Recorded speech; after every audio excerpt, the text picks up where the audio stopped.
আপনি মানুষটা একটু অন্যরকম, একটু কম কথা বলেন। তার মানে এই নয় কিন্তু যে আপনি কথা বলতে পারেন না, কিন্তু আপনি অপ্রয়োজনীয় কথা বলা পছন্দ করেন না। আপনি অন্য মানুষকে স্পেস দিতে জানেন, অযথা কারো ব্যাপারে ইন্টারফেয়ার করেন না, খুব লাউডলি কথা বলেন না, বা ভীষণ তাড়াতাড়ি নিজের মতবাদ প্রকাশ করেন না। আপনার বন্ধু আছে, আপনি পার্টি করেন, মাঝে মাঝে গেট টুগেদারেও যান, কিন্তু নিজেকে ভালো রাখার জন্য এসবের উপর ডিপেন্ড করেন না। এরম ধরনের মানুষকে আমরা বলি ইন্ট্রোভার্ট। কিন্তু এই ইন্ট্রোভার্টটা আমাদের সমাজে একটা এমন শব্দ যে সবসময় তারা একটা বিপদের মধ্যে থাকে। বিপদটা হচ্ছে লেবেলিংয়ের বিপদ। দেখবেন এই ইন্ট্রোভার্ট মানুষদের পিছনে অনেকগুলো লেবেল লেগে যায়। কেউ বলে যে অ্যাকচুয়ালি আপনি খুব শাই, আপনি কথা বলতে পারেন না। বা কেউ বলে যে না না, ও আনসোশ্যাল, ও মিশতেই জানে না। বা কেউ হয়তো বলে যে কেমন একটা জানি, কোনো কথা বলে না, চুপচাপ শুধু শুনেই যাচ্ছে, ভীষণ বোরিং।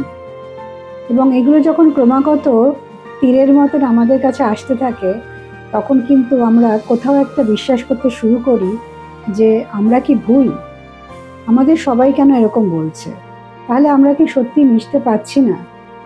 কিন্তু এরকম অবস্থায় কখনো কিন্তু নিজেকে জাজ করবেন না, কারণ ইন্ট্রোভার্ট হওয়া মানে অ্যাকচুয়ালি কিন্তু আপনার জীবনে এটা একটা অ্যাসেটের মতো।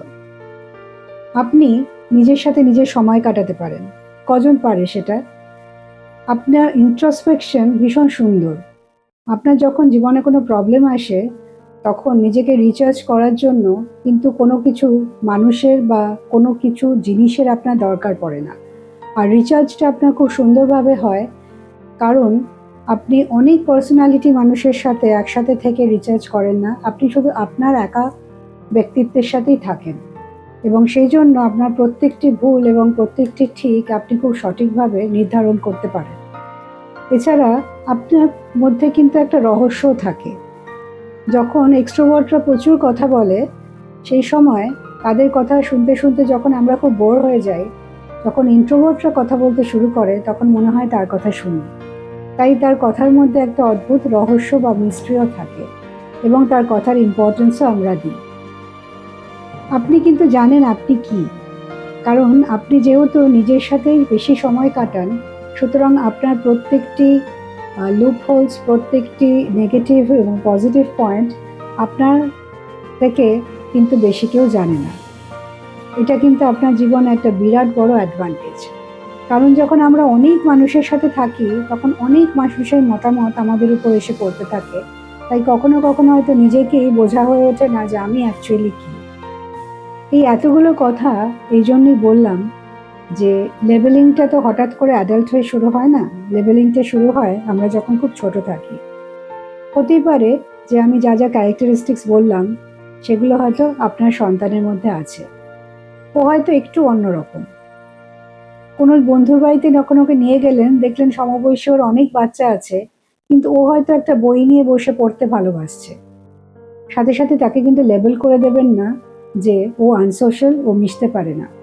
বা ধরুন এমন কিছু কথাবার্তা হচ্ছে যেগুলো হয়তো খুব একটা ওর সাথে মিলছে না বা ওর ভালো লাগছে না, সেখানে হয়তো ও তো জানে না কিভাবে সেটা হ্যান্ডেল করবে।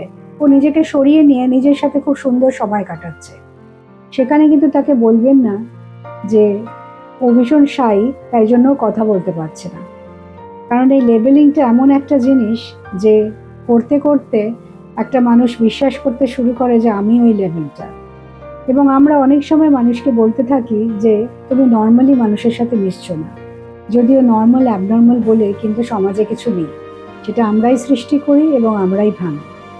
তাই নেক্সট টাইম থেকে যদি দেখেন যে আপনার সন্তান একটু চুপচাপ, নিশ্চয়ই তার কারণ খুঁজে বার করার চেষ্টা করবেন। কিন্তু যদি দেখেন তার নেচারটাই এরকম যে সে নিজেকে নিয়ে ভালো থাকে, বই পড়তে ভালোবাসে, নিজের মতো করে খেলনা বার করে খেলতে ভালোবাসে, এবং মাঝে মাঝে আপনার সাথেও কথা বলছে বা বন্ধুদের সাথেও মিশছে, তাহলে কিন্তু ঝট করে তাকে লেবেল করে দিয়ে তাকে অন্যরকম মানুষে পরিণত করার চেষ্টা করবেন না।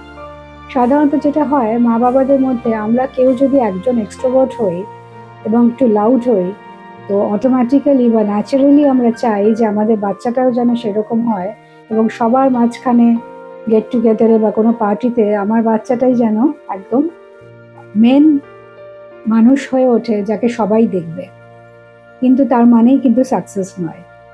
তাই লেবেলিং করার আগে বারবার ভেবে নেবেন যে আপনার যে একটা ইনার নেচার, যে ইন্ট্রোভার্ট হওয়া, যেটা একটা ভীষণ বড় অ্যাসেট আজকালকার দিনে, সেটা থেকে আপনি ওকে দূরে টেনে নিয়ে যাচ্ছেন না তো? বা আজকে আপনার নেচারটাও আপনি জোর করে চেঞ্জ করেননি তো?